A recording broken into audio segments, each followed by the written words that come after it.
Oo. Yung mga nalalakad ko. Ngayon boss, na-deposit ko na yung mga bata na pautulog ko na pera. Yung 5 million na deposit mo lahat So, doon. boss, na dalawang bangko boss, pinagati ko medyo kasi malaki. Okay. Tapos, may dala kang panggastos dyan. So, boss, may mga natiran dito. Ha? Hindi dito. Puro ka katarantaduhan. May NBI ka pangalaman. Dinamay mo ba pangalan ng NBI? Sa katarantaduhan. Saan opisina ka doon nagpunta? Wala kang kilala ron. Di mo mapangalanan kung anong opisina, no? Pangalananan mo kung anong opisina. Meron ka pang pabata-bata na sasabihin papupunta, akin na address mo, papupuntahin ko yung tropa.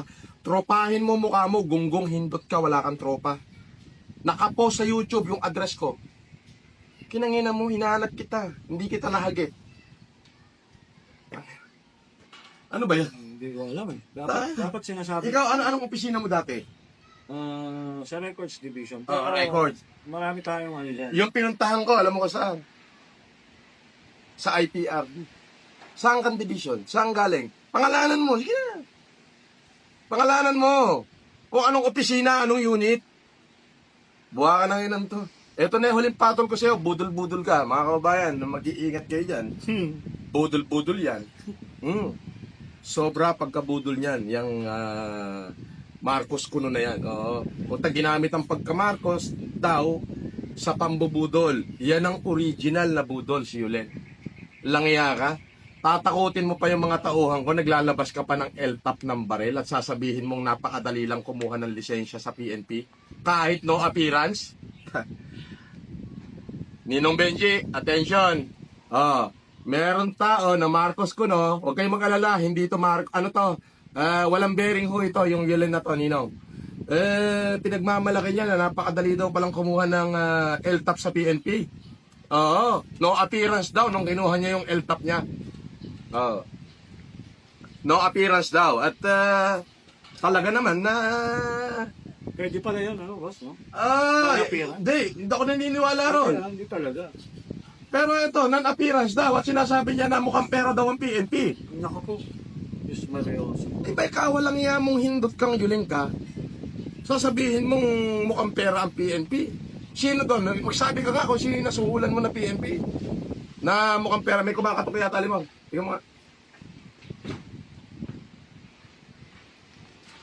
Sasabihin mo pa na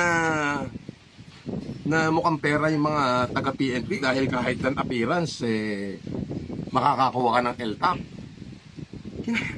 Lahat na lang dinamit mo. Ngayon sabihin mo kung saan opisina ng NBI ka pumunta. Hindi mo masabi, no? Bakit? Nandiyan ka lang sa labas tarantado. Kung inabutan kita, puti ka sa akin.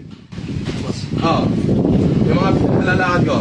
ngayon boss, na-deposit ko na yung mga bata na pautulog ko na pera. Yung 5 million na deposit mo lahat So, doon. boss, na dalawang bangko boss, pinagati ko medyo kasi malaki. Okay. Tapos, may dala kang panggastos dyan. So, boss, may mga natiran dito. Ha? Hindi dito.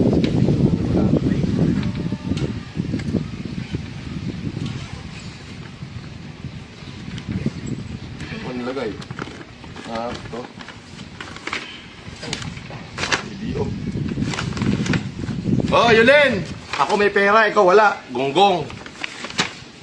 Sige, pasawari mo na yung mga katulong lahat. Tapos pagtira mo ako ng mga 300,000, panggastos ko mamaya gabi. Sige boss, sabi boss. Sige na, nag-video ko Pinangina mo. Wala kang bayag, lus-lus ka. Meron ka pang pa-NBI na nalalaman, lus-lus mo.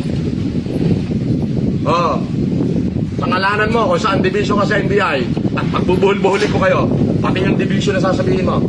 Yan ang hamon ko, pangalanan mo kung anong division yung mga kaibigan mo ron. Pangalanan mo. Tarantadon to, hindi mo mapangalanan, ano? Pangalanan mo at ibubuhol kita doon sa division na yon. Mga kababayan, the very important essence na sinasabi ko is para pag-ingatin po ang publiko kay Yulen Marcos. Budol ho yan. Yan ho ang hari ng budol. Nandito ho yung si Miss Elia Noriato sa bahay ko ngayon. At yan ho ay namatay yung asawa niyan dahil binudol ni Yulen. Pati kaya naman ho nakarating ng Spain yan, nagpapanggap ho yan na bunker ni Rothschild o kaya naman ay music recording. Huwag ho kayo magpapaniwala. At yan ho ay talagang saksakan ho ng budol. Ang hinihintay ko ho talaga ay magkakarap kami. Masayang gasolina, no? Hindi mo. Makakagip din kita. Hindi naman natin pwede isa-isahin natin ang opisina doon, boss. Oh, di ba sa'yo mo kaibigan mo MPD? Oh, sige, magkita tayo dyan sa MPD. Gonggong. Mayabang ka, pindot ka.